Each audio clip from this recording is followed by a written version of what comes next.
जो आपके पास होता है वही आपको बचाता है। बहुत समय पहले की बात है। एक राज्य में राजा का बहुत नाम था। उनके ज्ञान की चर्चा हर तरफ थी। उनके ज्ञान से दूसरे राज्यों के राजाओं को भी ईर्ष्या होती थी। कई बार कई राज्यों के महाराजाओं ने उनके ज्ञान की परीक्षा भी ली, लेकिन वो सफल ना हो सके। एक बार उनके दरबार में एक संत जी आए और कहने लगे कि मैं नहीं मानता कि इतनी सुख सुविधा के बावजूद भी आप परम ज्ञानी रह सकते हैं।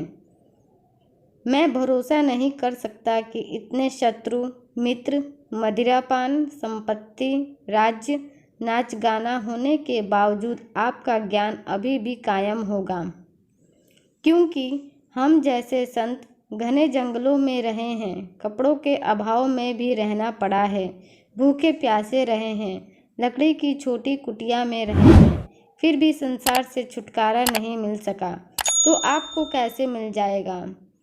राजा संत की बात ध्यान से सुन रहे थे। जब संत की बात खत्म हुई तो राजा ने सैनिकों से कहा कि संत जी को बंदी बना लो।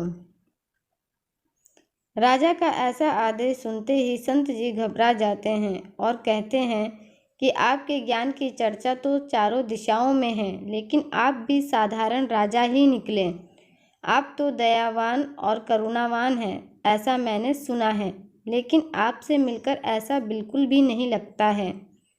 राजा संत जी की बातों का कोई उत्तर नहीं देते हैं और ये ऐलान करते हैं कि आज रात राज दरबार में जलसा होगा और आप सभी को उपस्थित रहना है, खासकर आपको संत जी। आज नगर की सबसे सुंदर नर्तकी आएगी और अपना नृत्य पेश करेगी। राजा आगे कहते हैं, संत जी, आपके हाथ में एक प्याला होगा जो पानी से भरा होगा और आपके अगल बगल 2 सैनिक खड़े रहेंगे। नृत्य के दौरान आपके प्याले में से पानी की एक बूंद भी नहीं गिरनी चाहिए। अगर पानी की एक बूंद भी गिरती है तो आपके बगल में खड़े सिपाही आपकी गर्दन तुरंत उड़ा देंगे। आपको पानी से भरा प्याला लिए 11 चक्कर लगाने हैं। आपको ध्यान देना है कि आपके प्याले से पानी की एक बूंद भी ना गिरे। संत जी को बड़ी हैरानी होती है कि राजा अब मेरे साथ ये कौन सा खेल खेलने वाले हैं। संत जी राजा की बात स्वीकार कर लेते हैं। शाम होती है, सभी लोग जलसा की तैयारी में जुट जाते हैं। राज दरबार को अच्छे से सजा दिया जाता है। फिर समय होता है नृत्य का। नर्तकी जब सामने आती है तो उसकी सुंदरता को देख सभी की आंखें खुली रह जाती है। नर्तकी बेहद सुंदर होती है। नर्तकी द्वारा पेश किया गया नृत्य भी सभी को भाने लगता है। सब कोई मंत्रमुग्ध हो जाते हैं। राजा के दरबार में मौजूद सभी लोग प्रसन्न हो जाते हैं। कोई फूलों की वर्षा करता है तो कोई पैसों की। कहीं से आवाज़ आती है कि कोई अपने आभूषण भी नर्तकी पर लुटा रहा है। इस बीच संत जी को अपना काम करना मुश्किल सा लगता है। फिर भी संत जी राजा के कहे अनुसार पानी का प्याला लिए 11 चक्कर लगाना शुरू करते हैं और यह भी ध्यान में रखते हैं कि उनके प्याले से पानी की एक बूंद भी ना गिरे।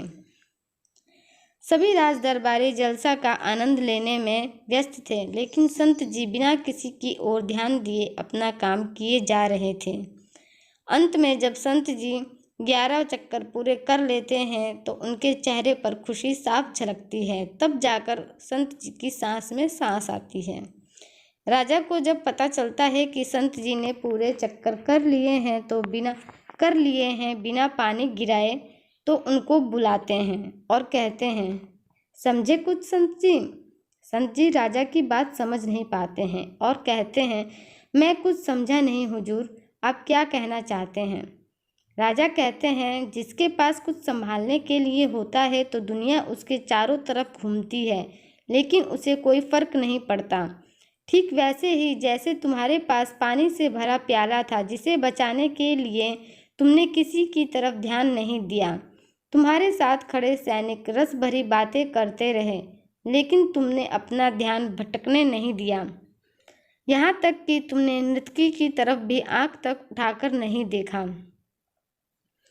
क्योंकि तुम अपना ध्यान केंद्रित करना चाहते थे। तुम्हें डर था कि कहीं तुम्हारे हाथ के प्याले से पानी गिर न जाए। तुम्हें अपना जीवन बचाना था, इसलिए तुमने किसी की बात पर ध्यान नहीं दिया। ठीक वैसे ही मेरे पास भी कुछ ऐसा है जिसे मुझे बचा कर रखना है। जब आपके पास कुछ बचाने के लिए होता है तो वही तुम्हें बचाता है। राजा संत जी से कहते हैं, आज तुम जिस परिस्थिति में थे, कोई भी मुश्किल में पड़ जाता, लेकिन तुमने अपना ध्यान बनाए रखा, इसलिए तुम्हारी जीत हुई है।